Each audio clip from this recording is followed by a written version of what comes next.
आता तुम्ही पोरांनो मोठी झालात, तुमची चप्पल बापाला यायला लागली आणि तुम्ही एकदा बापाच्या खांद्याला आलात ना, मग बाप तुम्हाला रागवत नाही, तुम्हाला ओरडत नाही, तो फार काही बोलत नाही.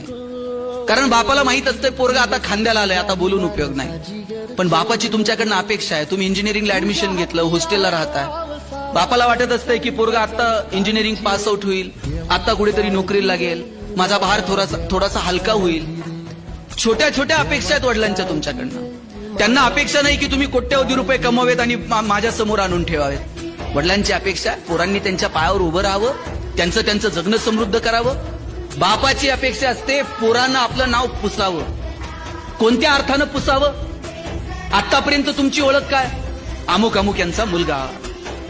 वडिलांची अपेक्षा आहे एक दिवस असा आला पाहिजे, अमुक अमुक साहेब आहेत ना, त्यांचे वडील आहेत बरं काय, इथपर्यंत ओळख आली पाहिजे.